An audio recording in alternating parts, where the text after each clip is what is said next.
এক গ্রামে এক কর্তা বুড়িমা বাস করতেন। গ্রামের কর্তা বুড়িমা ছিলেন এক রহস্যময় চরিত্র। ছোট্ট একটি গ্রামের প্রান্তে তার মাটির ঘর আর চারপাশে বাঁশঝাড়। বুড়িমা গ্রামের সবচেয়ে প্রবীণ এবং জ্ঞানী ব্যক্তি হিসাবে পরিচিত ছিলেন। গ্রামের কোনো সমস্যাই তার পরামর্শ ছাড়া সমাধান হতো না। বুড়িমা, আমরা ভীষণ বিপদে পড়ে গেছি। ওই যে পাশের গ্রামের রাজামশাই আমাদের জমিটা দখল করার জন্য উঠে পড়ে লেগেছে। আর যদি না আমরা সম্মতি না দিই তাহলে ওরা জমিটা দখল করতে পারবে না। তবে আপনার মতে কি বলে? আরে বুদ্ধুরাম, তোরা কি পাগল হয়ে গেছিস? ওই জমিটা যদি পাশের গ্রামের রাজামশাই দখল করে নেয় তাহলে তোরা কি খাবি রে? শোন বাচ্চা ধন, তোরা যদি জমিটা দিয়ে দিস তোদেরকে ওখানে কোনো কাজ দেওয়া হবে না। তোদের ওই বলে রাজামশাই জমিটা দখল করতে চাইছে। হয়তো কিছু টাকা দিয়ে এটা মিটমাট করে নেবে, তবে তোদের সারা বছরের অন্নটা কে জোগাবে? তোরা এটা বুঝতে পারছিস না? তোরা ওখানে মদ দিস না বাচ্চারা, না হয় তোরা দুবেলা দুমুঠো সন্তানদেরকে নিয়ে খেতে পাবি না। হ্যাঁ, কর্তামাতাটি ঠিক কথা বলেছে। আমরা ওই জমি দখল করতে দেবো না। কি বলো তোমরা? হ্যাঁ, আমরা দেবো না দখল করতে। তবে তার জীবনের কিছু দিক গ্রামবাসীর কাছে অজানা ছিল, যা তাকে ঘিরে এক ধরনের কৌতূহল তৈরি করেছিল। বুড়িমার এক অদ্ভুত ক্ষমতা ছিল। তিনি মানুষের মনের কথা বুঝতে পারতেন। কেউ মিথ্যে বললে তিনি সহজেই ধরে ফেলতেন। কি রে, কি হয়েছে? এটা কি? মুখটা কেমন গম্ভীর লাগছে তোর? না না কর্তামা, তা তেমন কিছু হয়নি। তা খাবার টাবার খেয়েছিস? হ্যাঁ হ্যাঁ, খেয়ে নিয়েছি। কেন মিথ্যে কথা বলছিস? হ্যাঁ, বুড়িমাকে মিথ্যে কথা বলে পার পেয়ে যাবি? শোন, আমার সাথে আয়, বাড়িতে কিছু রান্না করে রেখেছি, ওটা নিয়ে এসে সবাই মিলে খাবি। কিন্তু কর্তামা, আপনি কি করে জানলেন যে আমরা না খেয়ে আছি? কর্তামায়ের কাছে লুকিয়ে রাখবি? তুই জানিস না কর্তামা লুকোনো কথা পছন্দ করে না। আয় আয়।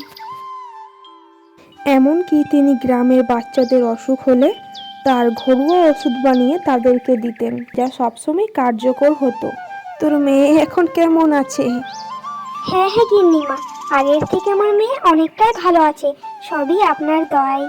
আরে এরম বলতে নেই রে, সবই প্রকৃতির দয়। তবে আমি যাই রে, অনেকটা বেলা গড়ে এলো। কোনো অসুবিধা হলে গিন্নি মায়ের দেওয়ারে হাঁকি দিস, কেমন? হ্যাঁ হ্যাঁ গিন্নিমা, তবে আপনি সাবধানে যাবেন। এই বলে বুড়িমা সেখান থেকে চলে আসে। তবে বুড়িমার প্রতি গ্রামের এক ধরনের অদ্ভুত ভয়ও ছিল। রাত হলে কেউ তার বাড়ির আশেপাশে যেতে সাহস করতো না, কারণ অনেকেই বলতো বুড়িমা রাতে একা বসে কোনো এক বিড়বিড় করছেন। আবার কেউ কেউ দাবি করতো তাকে গভীর রাতে বনে হাঁটতে দেখেছি। সেখানে সাধারণত কেউ যায় না। তবে একদিনকার ঘটনা, রামু দিন শেষে যখন বাড়ি ফিরছিল তখন বুড়িমার ঘরের সাইডে কিছু একটা শুনতে পাচ্ছিল। সে হঠাৎ থমকে যায়। এই কি, বুড়ি মায়ের ঘরের সাইডে এটা কি রাখাচ্ছে? এটা তো আশ্চর্যজনক। কিন্তু এর আগে তো আমি কখনো শুনিনি। আমি কি গিয়ে দেখে আসবো? না না, এই গভীর রাতে যাওয়াটা ঠিক হবে না। আর সময়টা তো বেশ হয়ে গেছে।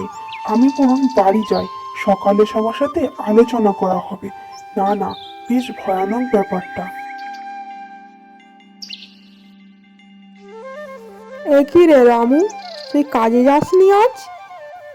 না রে, আজ না আমি কাজে যাইনি।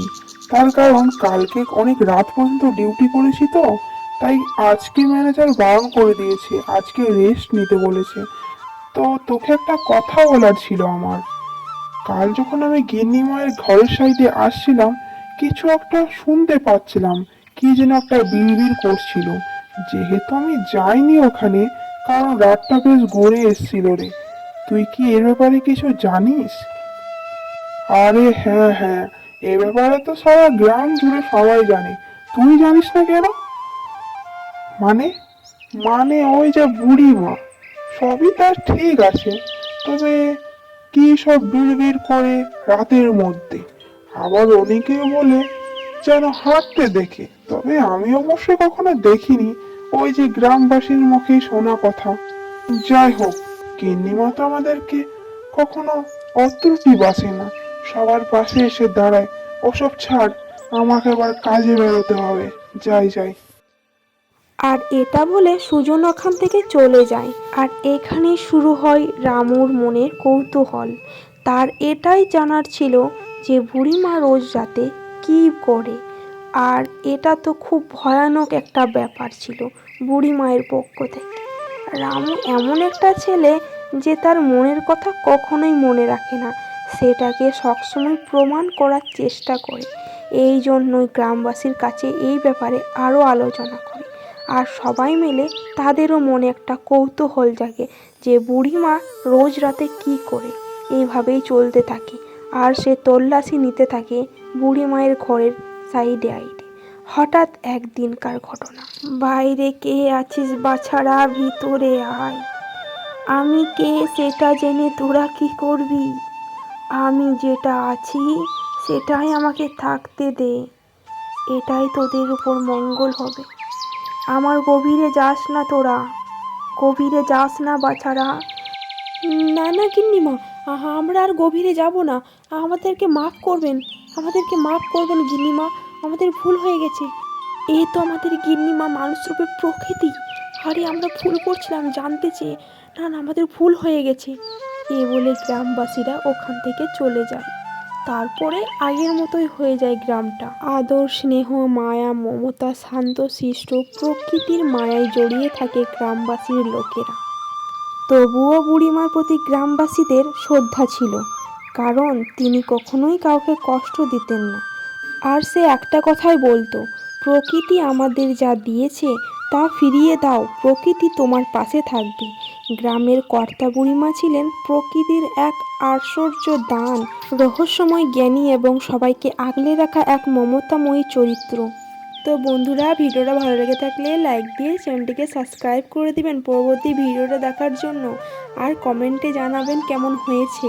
আর শেয়ারটাও করতে ভুলবেন না, অন্যকে দেখার সুযোগ করে দেন। ধন্যবাদ।